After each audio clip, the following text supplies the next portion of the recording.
Os 10 mandamentos, Moisés, mediador entre Deus e o povo, leis a respeito dos altares. Estes são os 3 temas que vamos estudar neste vídeo. Seja bem-vindo ao nosso canal e se você ainda não é inscrito, faça sua inscrição e dá um toque no sininho. Assim, sempre quando eu disponibilizo um novo vídeo, você já é avisado. Aproveita, deixe seu joinha aí, seu likezinho para motivar o professor, faça seu comentário, todos os comentários são respondidos e nos ajude na divulgação do nosso canal, que tem como objetivo primordial o ensino da poderosa Palavra de Deus. Agora, chega de moleza, vamos trabalhar!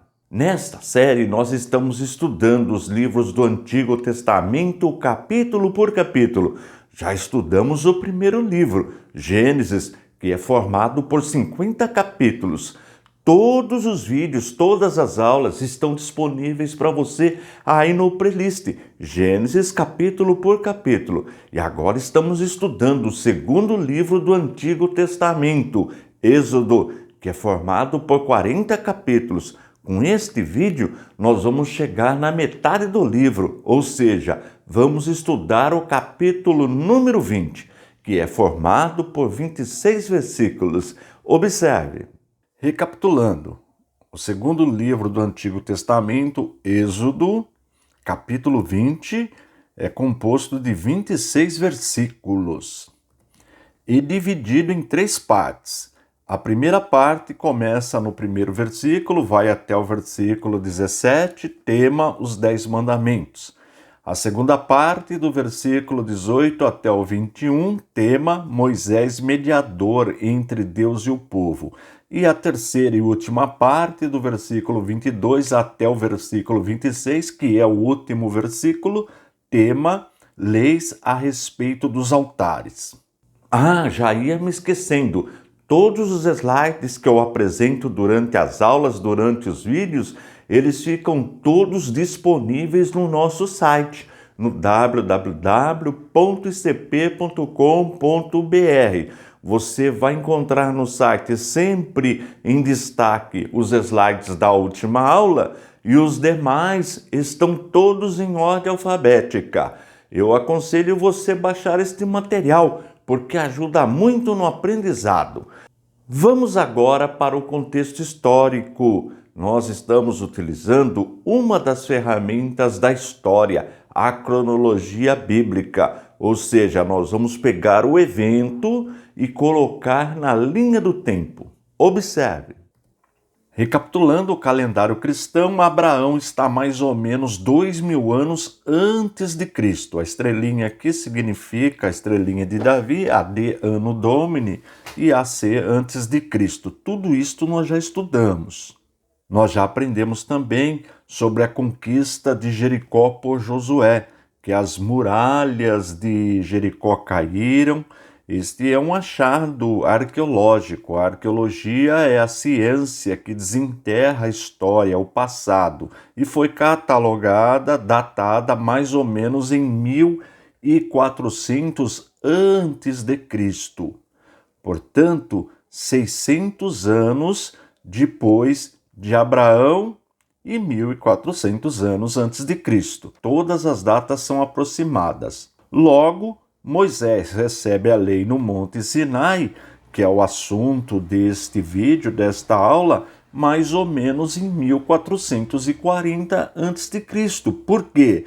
Porque ele conduziu o povo pelo deserto 40 anos. Ora, se Josué foi o sucessor de Moisés e as muralhas de Jericó caíram em mais ou menos 1400, logo é só acrescentar 40 anos para chegarmos à data que Moisés recebeu a lei. Agora vamos para o contexto geográfico, ou seja, onde o evento aconteceu. Recapitulando o nosso mapinha, o mapa da rota do Êxodo. Tudo isso nós já estudamos. Eles estavam habitando na terra de Gósen, no delta do Nilo, foram para Sucote, depois para Etã, atravessaram o Mar Vermelho, foram até Mara, depois Elim, deserto de Sim, Refidim. Nós já aprendemos que não sabemos a localização exata de Refidim. Depois foram para a região ali do Sinai, ficaram em frente ao Monte Sinai. Tudo isto já é matéria dada. Só estou recapitulando.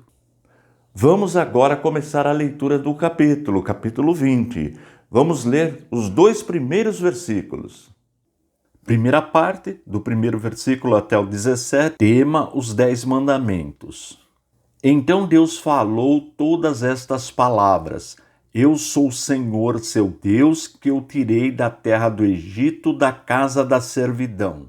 Nós aprendemos com estes 2 versículos que Deus é um ser pessoal, ou seja, um Deus que se comunica com o homem, que conversa com o homem.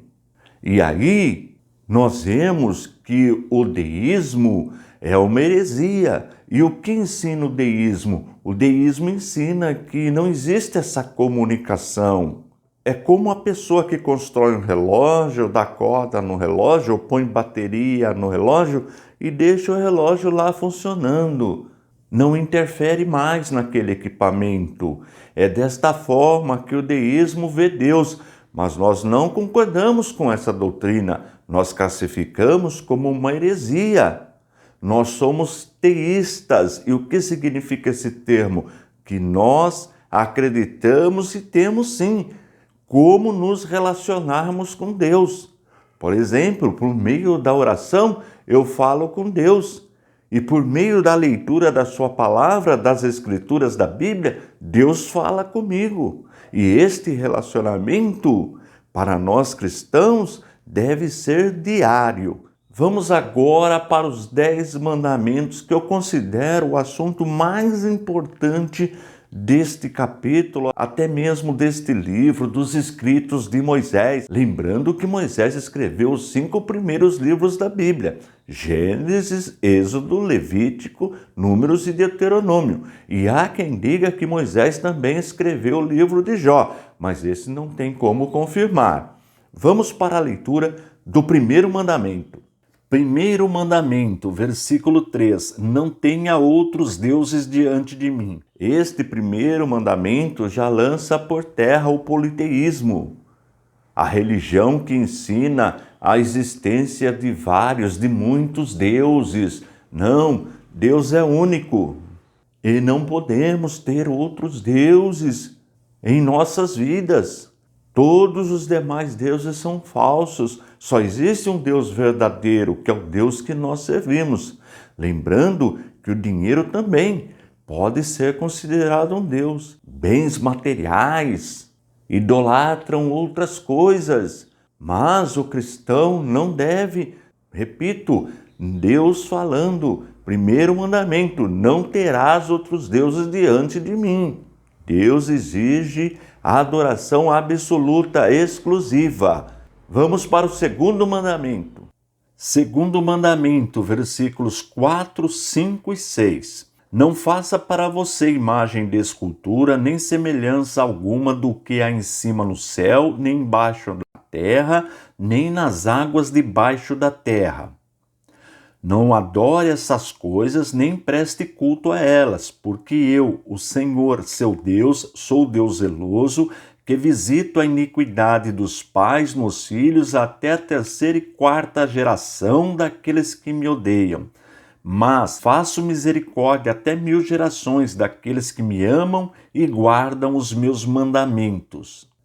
Aí fala da idolatria. Nós já aprendemos, eu tenho vídeos aí no canal ensinando sobre idolatria. Ela surgiu depois do dilúvio e antes de Abraão. E como nós sabemos disso? Basta ler os 6 primeiros capítulos da Bíblia, que tem toda a história dos antediluvianos, ou seja, aqueles que viveram antes do dilúvio. Você não vai encontrar idolatria. E nós vemos em Josué capítulo 24, versículo 2, que os pais de Abraão eram idólatras. Logo, se existia a idolatria antes de Abraão, a idolatria só pode ter surgido depois do dilúvio e antes da chamada de Abraão, que nós encontramos no capítulo 12 de Gênesis. Para ser mais exato, nós encontramos a idolatria no capítulo 10 de Gênesis, com Nimrod, ali que surge a idolatria. Existe até uma frase de efeito forte, que eu sempre estou falando para os meus alunos. Diz assim: toda religião que leva os seus adeptos a se prostrarem diante de uma imagem de escultura tem a sua origem na Babilônia. E é verdade. Vou repetir a frase: toda religião que leva os seus adeptos a se prostrarem diante de uma imagem de escultura tem a sua origem na Babilônia. E veja que esta prática é taxativamente proibida. E quando o texto fala de maldição, nós colocamos na Bíblia apologética, no rodapé deste capítulo, a questão da maldição hereditária. Se você já tem a Bíblia apologética, abre aí no capítulo 20 do livro de Êxodo, você vai encontrar esse comentário. E se você ainda não tem, você pode adquirir o seu exemplar pelo nosso site, www.icp.com.br, ou pelo nosso WhatsApp, o 21 98622 3266. Vamos para o comentário. Maldição hereditária. Muitos textos são usados para defender essa doutrina, tais como Levítico, capítulo 26, versículo 39, Números, capítulo 14, versículo 18, capítulo 23, versículo 8, Deuteronômio, capítulo 30, versículo 19, Efésios, capítulo 4, versículo 27, capítulo 5, versículo 15 e versículo 16. O mais enfatizado, porém, é a referência em estudo, que é o capítulo 20, versículos 5 e 6. Resposta apologética, resposta de defesa. O texto em pauta está relacionado à nação de Israel e à idolatria. Nada diz a respeito de espíritos do alcoolismo, do adultério, da pornografia, etc. O ensino de todas as passagens supracitadas é que o pecado tem efeitos ou consequências funestas, não apenas para quem o pratica, mas também para os outros. Os filhos que pecam pelo exemplo dos pais demonstram que não amam a Deus. Mas o Senhor Deus, de forma alguma, irá amaldiçoar os filhos dos idólatras simplesmente por serem seus filhos, mas por se tornarem participantes e imitadores dos pecados dos pais. De igual modo, Deus não irá abençoar os filhos dos fiéis simplesmente por serem seus filhos. Antes, fará que se tornem participantes e imitadores da fidelidade dos pais. As maldições bíblicas que aparecem no Antigo Testamento recaem sobre todos aqueles que não desfrutam da comunhão com Deus. Aí vem as citações. Os justos, os crentes fiéis, todavia, que são abençoados por Deus, não podem ser amaldiçoados. Vem as citações novamente. Ao mesmo tempo em que a Bíblia previne sobre as consequências do pecado, também ensina e faz isso claramente sobre a responsabilidade de cada indivíduo.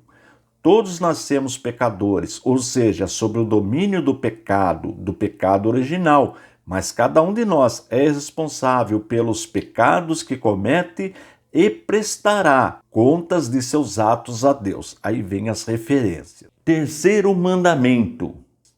Terceiro mandamento: não tome o nome do Senhor, seu Deus, em vão, porque o Senhor não terá por inocente o que tomar o seu nome em vão.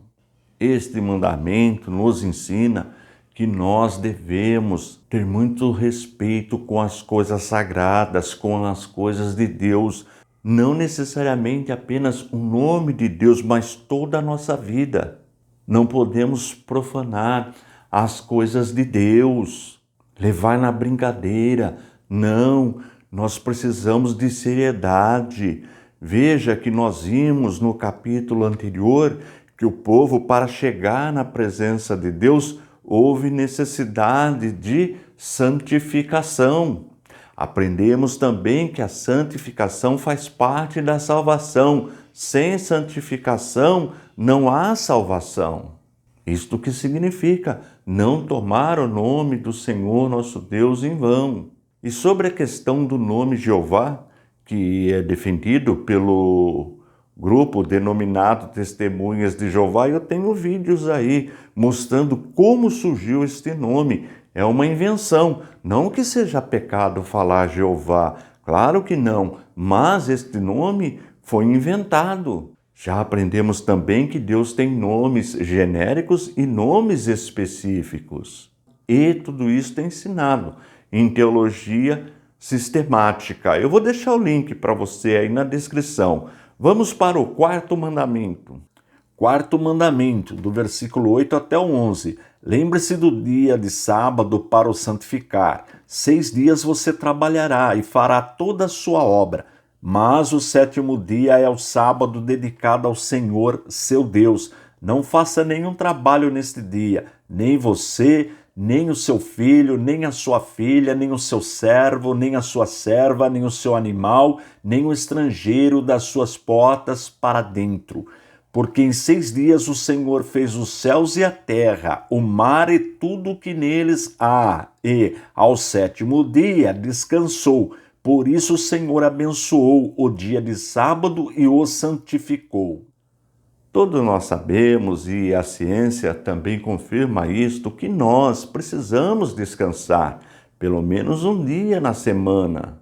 Não podemos trabalhar constantemente, precisamos de descanso. Ocorre que o grupo denominado Adventistas do 7º dia enfatiza que necessariamente nós cristãos temos que guardar o sábado. Eles defendem este quarto mandamento, faz parte do corpo doutrinário do grupo. E eles têm muitos argumentos. Nós temos aí na nossa loja virtual, no nosso site, no www.icp.com.br, uma revista especial só refutando as doutrinas que nós consideramos heréticas ensinadas pelos adventistas.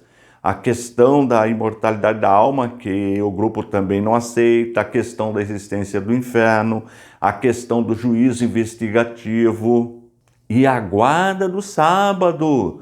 Todos os textos utilizados pelos adventistas, nós colocamos o que pensa o grupo e uma resposta de defesa, uma resposta apologética.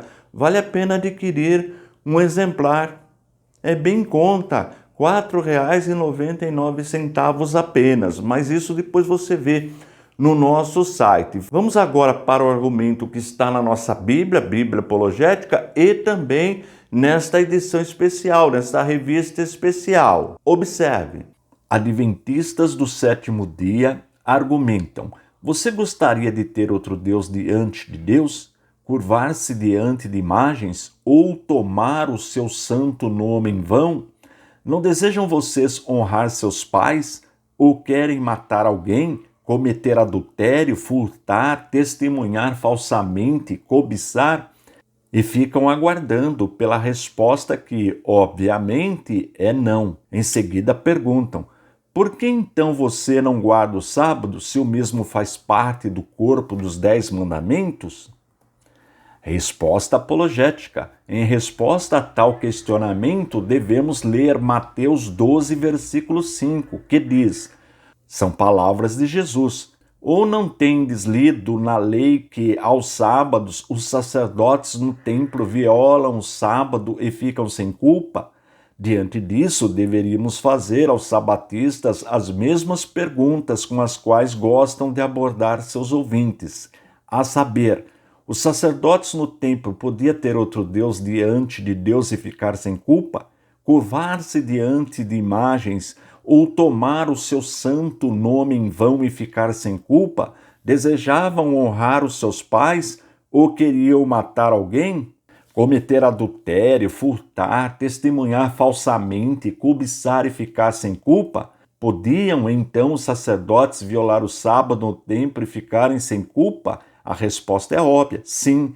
Jesus, como Senhor do sábado, com autoridade para determinar o grau de culpabilidade de quem trabalha neste dia, declarou: mas se vós soubesses o que significa Misericórdia quero e não sacrifício. Não condenaríeis os inocentes. Mateus capítulo 12, versículo 7.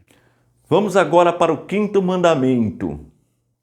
Quinto mandamento, versículo 12. Honre o seu pai e a sua mãe, para que você tenha uma longa vida na terra que o Senhor, seu Deus, lhe dá. Este mandamento também é muito importante.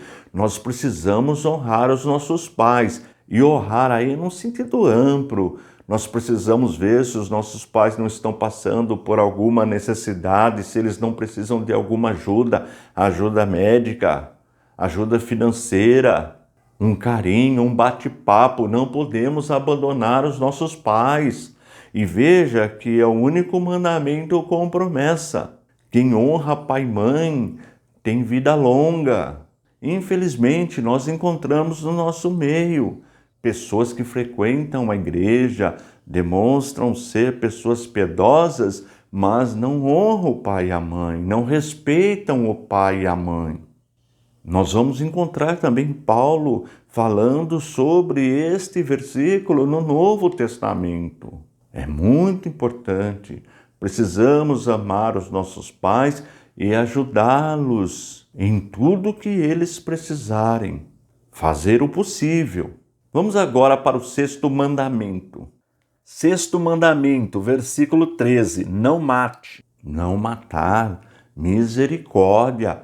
Claro que existem leis que precisam ser respeitadas, mas a pena de morte, guerra, são outras questões. Aí no nosso site tem matérias falando sobre guerra, sobre a questão da pena de morte, bem detalhado. Mas nós não podemos tirar a vida do nosso próximo, porque o nosso próximo também é imagem e semelhança de Deus. E como eu disse, a questão da guerra, da pena de morte, são assuntos tratados à parte. Inclusive, nós vamos ver essas questões no próprio Pentateuco. Vamos agora para o sétimo mandamento. Sétimo mandamento, versículo 14. Não cometa adultério. Sobre o adultério, nós também estudamos no Evangelho segundo escreveu Mateus.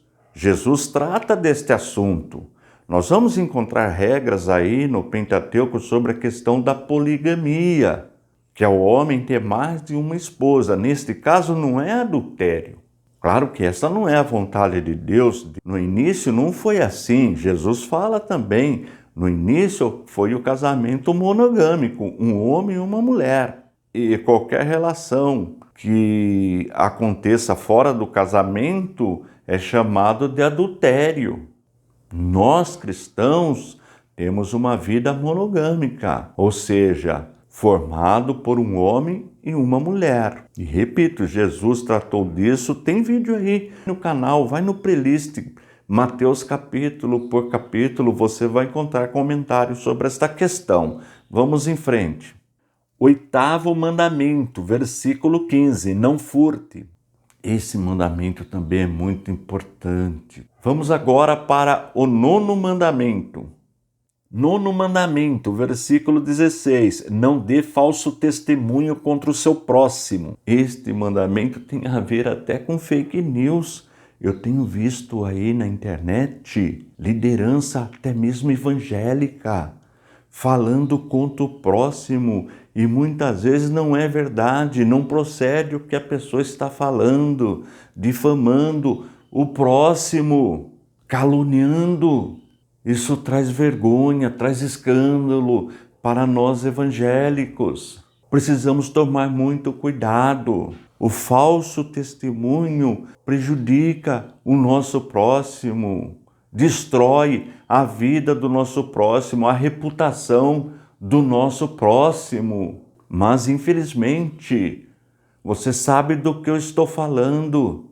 Parece que está sendo comum a desobediência deste mandamento, principalmente na internet e nas mídias sociais. Vamos agora para o 10º mandamento.